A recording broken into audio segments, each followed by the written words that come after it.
She did not chase fame, she stumbled into it. Jane Birkin cried through fashion, turned an air sickness bag into an icon, and made a mess look magical. She was not a model, she was not trying, and that's exactly why the world could not look away.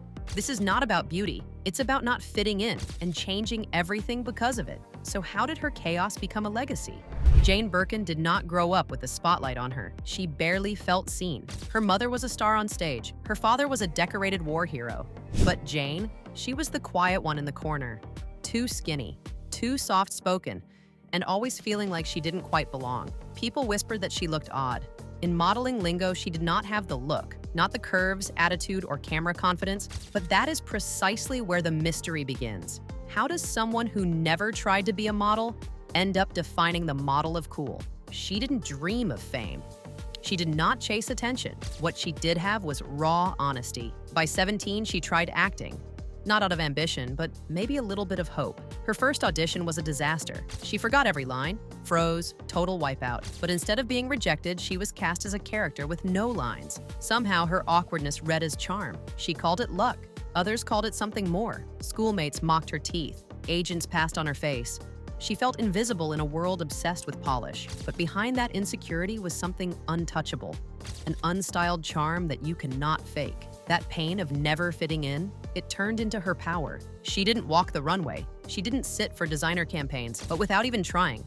Jane Birkin made every girl with doubts feel like she had a place in fashion. Her first spark wasn't glamour, it was rejection. And from that, she built her spotlight.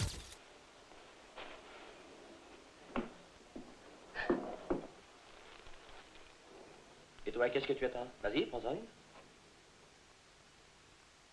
Le café!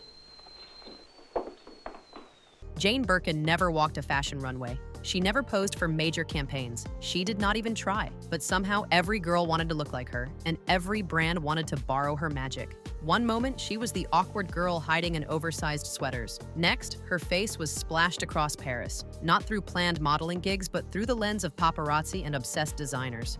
Birkin wasn't booked. She was followed. Magazines tried to label it. Editors called it undone glamour and British boho. But no one could capture what made it work. Was it the bangs, the basket, the careless way she paired a man's shirt with bare legs and made it look high fashion?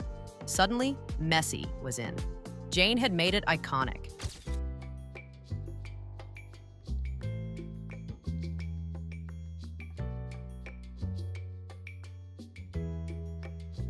She did not chase trends. She became one. But here is the twist. Hermès did not stitch the very thing that made her iconic. It was stitched into her. She was not a model, she was a movement. And when fashion finally caught up, it did not just borrow from Jane, it branded her, literally. The Birkin bag was not born out of branding genius. It was born from an inconvenience. A spill in the sky, a comment from a stranger, a sketch on an air sickness bag. But what followed was fashion history rewritten. That bag she used like a grocery tote became the crown jewel of luxury. Not because it was polished, but because Jane wasn't. While supermodels trained their poses, Jane scratched messages into leather. While others flaunted their sponsorships, she scrawled her daughter's names onto the world's most expensive accessory. She didn't sell fashion, she dared it to keep up with her. And somehow it listened. Critics called her messy. Insiders called her lucky. But quietly, fashion insiders were panicking. Because the girl they once called too plain had done something irreversible, she'd made imperfection profitable. She didn't fit the mold. She melted it, then stitched the remains into a handbag, tossed it over her shoulder, and walked away. But this was only the beginning. She was the picture of cool. The bangs, the basket, the bare face that launched 1,000 trends. But behind the effortless style was a woman, unraveling in silence. Then came John Barry, older, famous, 30. She was just 18. Her father said no, but Jane married him anyway. Within a year, she was a mother and silently terrified. "I kept an eye pencil under my pillow," she later admitted. Afraid he'd see her bare face. That's not love, that's fear.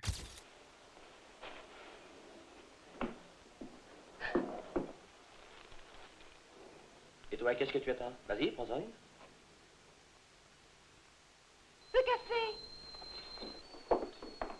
One night, John came home drunk, told her plainly, "I went out with a woman." She cried. He told her to go to bed like a child. In the dark, she stumbled, hit a doorframe, got a black eye. Then in the kitchen, she scraped her skin with eggshells. Blood ran down her legs. "I felt so sad and miserable," she said later. And worse, she was alone. Still, she wanted to be strong. So when Barry dared her to appear nude in Blow Up, she said yes, just to prove something. It made her famous, but not for her voice, not for her talent, for her body. The marriage collapsed. Barry left. She was 21, divorced, broke, a single mother, back at her parents' house. Il y a quelque chose qui est assez curieux. Enfin, on a l'impression quand on voit slogan que c'est votre vie. Enfin, c'est véritablement votre vie. Alors, je crois que quand vous avez tourné slogan, vous vous connaissiez à peine. Enfin, Then came Slogan, a French film. She didn't speak the language, but auditioned anyway. Fake it or fail. That's when she met Serge Gainsbourg. At first, he barely looked at her, but something shifted after one awkward dinner and a spin on the dance floor. They fell hard, into love, into chaos.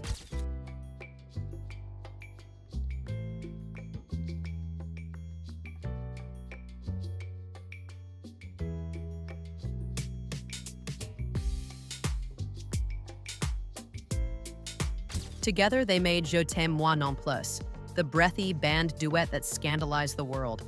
Jane didn't mind. I did it because I was jealous of Bardot, she said. She wanted to be Serge's muse, and she was. For once, someone saw her oddities as art. He made me realize I wasn't weird, she said. I was art. But love with Serge was not soft. He drank.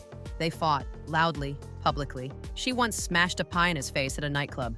He stormed off. She panicked, and in the most Jane move ever, she threw herself into the Seine River, fully clothed. No stunt, no plan, just emotion. Still, they stayed together for over a decade until Jane walked away. Not because I stopped loving him, she said, but because I had to love myself more. She found new love with French filmmaker Jacques Doyon. He was softer, quieter, a different tempo. They had a daughter, Lou. But this latest chapter also came with its own costs. Jacques didn't care for Jane's past, especially not her beloved straw basket, the one she carried everywhere like it was stitched to her arm. One day, while she was leaving for a trip, he backed the car right over it and crushed it to pieces. This occurred because you were on an airplane, is that right? Yes, I was going to London, and they upgraded me. The hostess upgraded me, and I found myself next door to a very polite gentleman. And so, Jane boarded a flight to London. She tried to place it in the overhead compartment during the flight, but its contents spilled. The man beside her leaned over and said, "You should get something with pockets." As usual, bang full of bits of paper and everything, and the whole thing fell to the ground.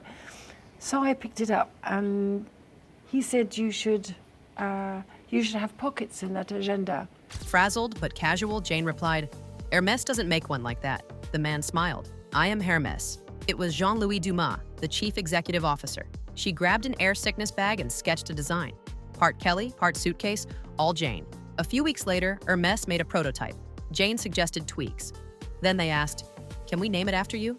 Jane said yes, not because she wanted a fashion legacy, but because she was flattered. And just like that, the most expensive, desired, and iconic handbag in the world, the Birkin bag, was born. But here's the twist. Jane didn't even like bags. She didn't care about luxury. She used her one and only Birkin the way most people use a backpack. Scratched, overstuffed, covered in protest stickers, and scribbled with her daughter's names.